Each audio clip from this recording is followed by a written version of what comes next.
The day my sister slid a certified letter under my door and changed the locks on the house I had paid for.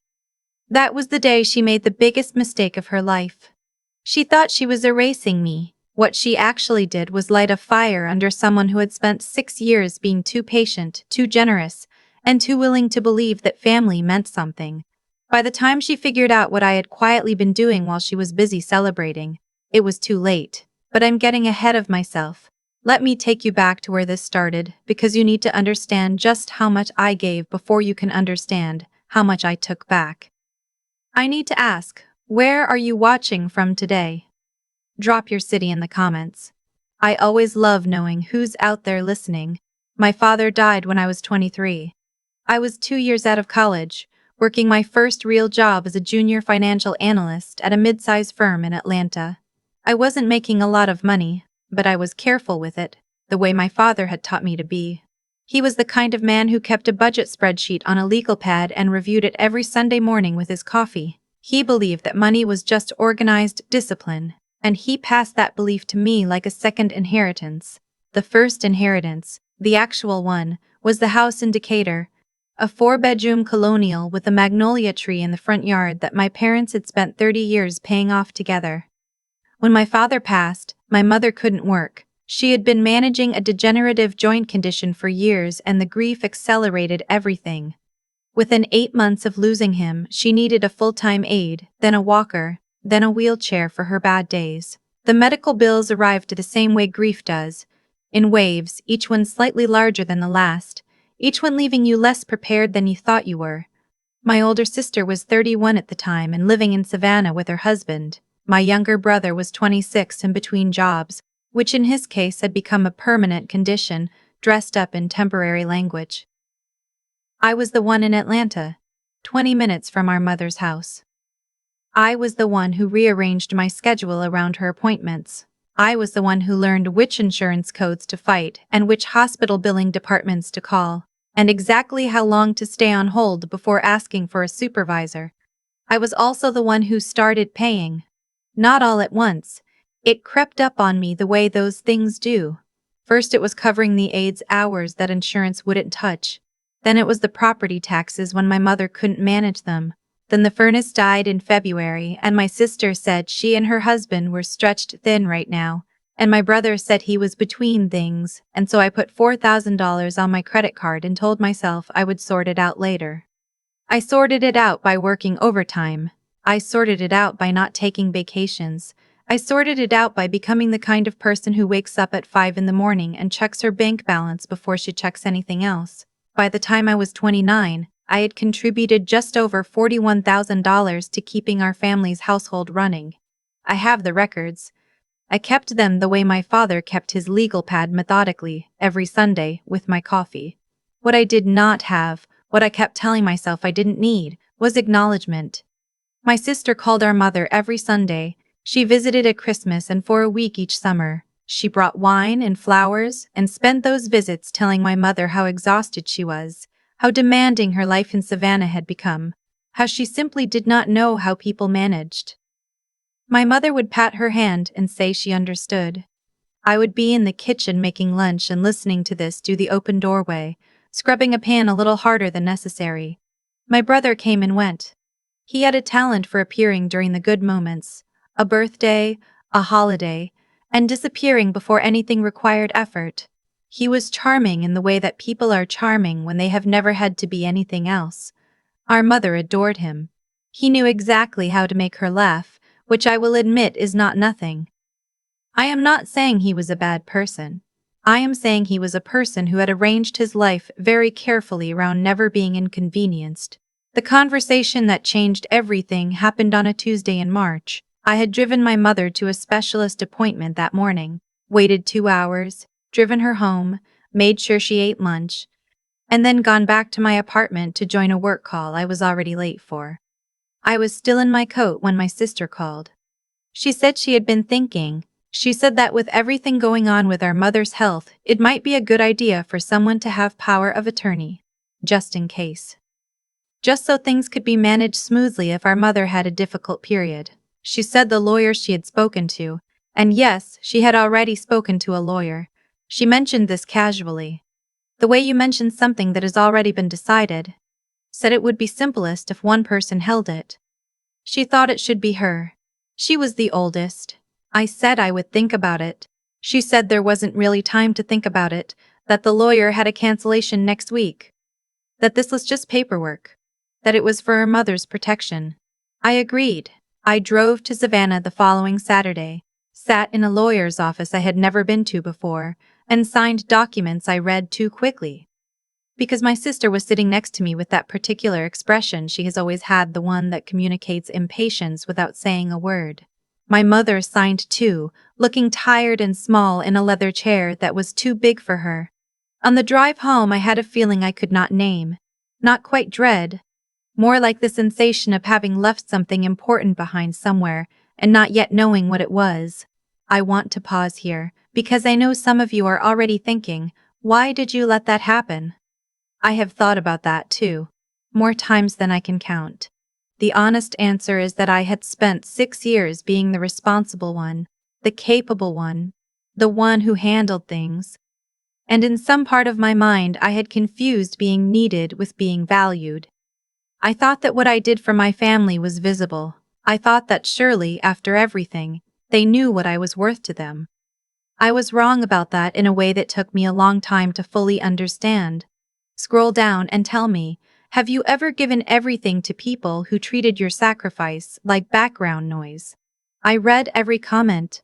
I want to hear your story. For 8 months after signing those documents, nothing changed. My sister remained in Savannah. My brother remained in his comfortable ambiguity. I kept managing, kept paying, kept showing up. I told myself I had been paranoid for nothing. Then my mother's aide called me on a Thursday morning in November to tell me that 2 men had come to the house the day before to take measurements. She described them as being from a real estate company. She said my mother had seemed confused about who they were. I called my sister immediately. She didn't answer.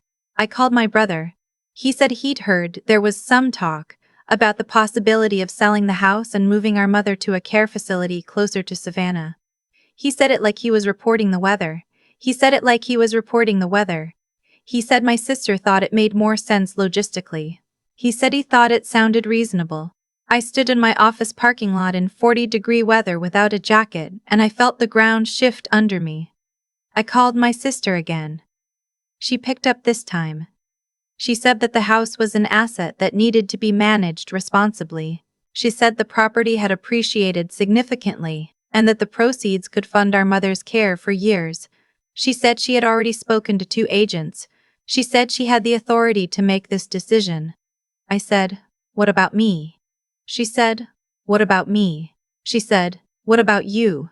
And I understood then what I had signed on that Saturday in Savannah in a chair that was too comfortable, moving too fast through papers I should have read in a room I should never have trusted. I cried that night. I want to be honest with you about that. Because the story isn't about never being hurt. It's about what you do after. What I did was this. I called my own lawyer. Not the one my sister had used, not anyone connected to my family. A woman I found through a referral from a colleague, someone sharp and unhurried who read everything twice before she said a word. I sat across from her with my Sunday morning spreadsheets and 6 years of bank records, and every receipt I had kept in a folder on my desktop labeled, very boringly, house expenses. She was quiet for a long time after I finished. Then she said, "You have options. Here's what I learned in the months that followed, and what I want you to understand about this story. Power of attorney is a legal instrument, not a moral one. It gives authority, but authority exercised in bad faith can be challenged. Fiduciary duty exists. Financial contributions to a property create legal questions that do not disappear because someone holds a document. The house my parents spent 30 years paying for was not simply an asset to be liquidated at my sister's convenience. I did not call my sister and confront her. I did not send an angry message or show up in Savannah or do any of the things I wanted to do in those first weeks. I did something harder. I went quiet. I let her believe she was moving forward without obstacles. I let my brother keep texting me cheerful, oblivious updates about the transition. I kept driving to my mother's house on Tuesdays and Thursdays, and I kept making lunch, and I did not say a word about any of it. Meanwhile, I filed a legal challenge to the scope of the power of attorney. I filed documentation of my financial contributions to the property. My lawyer submitted formal notice that the proposed sale was being contested. We were quiet about it, methodical, airtight. My sister found out when the real estate agent called her to explain that there was a legal hold on the listing. She called me 17 times in one afternoon. I let them go to voicemail. When I finally called her back, I was sitting in my car outside my apartment building with my coffee going cold in the cup holder. I was calm in a way that surprised even me. I have thought about why since then, and I think it is because I had spent 6 years absorbing chaos on behalf of other people, and in those months of quiet, careful work, I had stopped absorbing it. I had started redirecting it. She was furious. She used words I won't repeat. She said I was being selfish. She said I was thinking only of myself. I want you to sit with that for a moment. The woman who had contributed $41,000 to a family home, who had rearranged her entire adult life around her mother's care, being told she was selfish by the woman who had signed legal papers to sell that home without telling her. I said, I'm thinking about what's right. She said, you've always thought you were better than us. I said, no. I just finally started thinking I was worth something. I hung up. I need to stop here, because what I just described, that moment in the car, was more important to me than anything that came after. And I want to be careful not to rush past it. Something had broken open that I had been holding closed for 6 years. Not grief, exactly. More like the moment you take your hand off a bruise and feel the full extent of it. I had believed, somewhere underneath everything, that if I worked hard enough and gave enough and stayed patient enough, my family would eventually see me. Would say, we see you. We know what you do. We're grateful. That was never going to happen. Not because they were monsters, they weren't, but because I had never required it. I had never said, this is what I need in return. I had just kept giving, kept keeping the records that no one else saw, kept being the person in the kitchen listening through the doorway. I want you to hear this clearly. The moment you stop requiring people to acknowledge your value is the moment they stop calculating it. Now, the part of the story I know you've been waiting for. The legal process took 4 months. It was not dramatic. It was paperwork and phone calls, and my lawyer's calm, precise voice explaining what would happen next. The outcome was this. The house could not be sold without my formal agreement, given the documented financial contributions and the questions raised about the scope of the authority my sister had been granted. If she wanted to pursue the sale, she would need to go through a process that would, at minimum, require my mother to be independently evaluated regarding her wishes. And my mother, when asked by a neutral party what she wanted, said she wanted to stay in her house. That was the end of the sale. But there is the second part, and this is where I want to be careful to tell it accurately, because I have thought about what it means. In the course of the legal process, my lawyer and I reviewed the power of attorney documents carefully. We also reviewed the records of what my sister had actually done with the authority she had been granted in those 8 months before I filed. There were transactions I had not known about, a joint account my mother held with a small balance, depleted, a transfer from my mother's checking account to an account in my sister's name, logged as household management, with no corresponding receipts or documentation. The amounts were not enormous, but they were not nothing. I will not tell you exactly what we did with that information, because some of it is still being resolved and I do not want to say something I cannot stand behind. What I will tell you is that my sister's authority over my mother's affairs has been revoked. What I will tell you is that my mother is still in her house with her aide, with her magnolia tree in the front yard. What I will tell you is that I now hold the appropriate legal authority, structured correctly this time, reviewed by 2 lawyers, with full transparency. And now I want to tell you about a Saturday in February. I was at my mother's house, doing what I do on Tuesdays and Thursdays, and sometimes Saturdays now, which is being there, making coffee, sitting at the kitchen table, going through her mail with her the way she used to go through things with my father. It was ordinary in a way that felt, After everything, almost unbearably good. My sister drove up unannounced. I don't know what she expected to find. Maybe she thought I would be gone by then, that the legal process would have gone differently, that she would arrive and find the situation resolved in her favor. Or maybe she just wasn't thinking. That had always been part of the problem. She walked up the front path and through the door that was not locked, because it's my mother's house and my mother likes it unlocked, and she stopped in the kitchen doorway. I was sitting at the table with a man she had never met. His name is not important for this story, but what he was is, he was my lawyer's colleague, a specialist in elder financial law.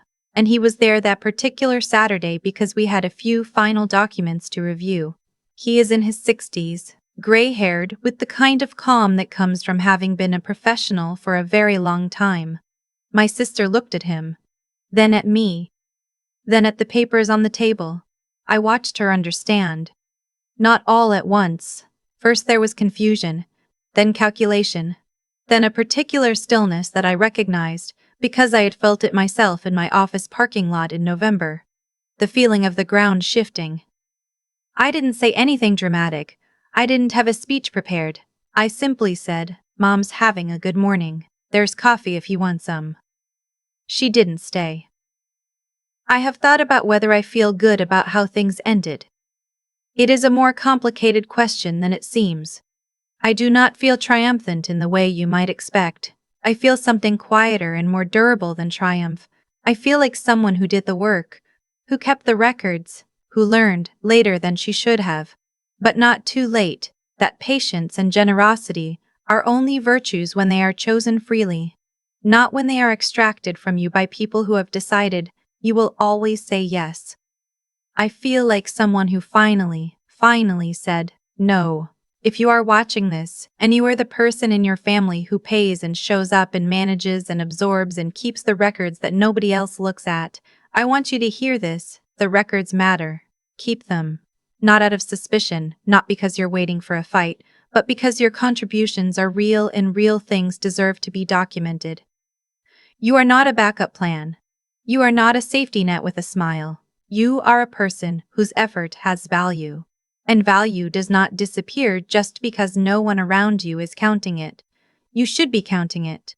The magnolia tree bloomed early this year. My mother noticed it from her chair by the window on a Thursday morning in March, and she called me in from the kitchen to look at it, and we stood there together for a while without saying anything, which is its own kind of conversation. That house is not going anywhere. Neither am I. If this story meant something to you, I'd love for you to share it with someone who needs to hear it today. And tell me in the comments, what was the moment you finally stopped letting people take more than you were willing to give? I'll be reading every single one.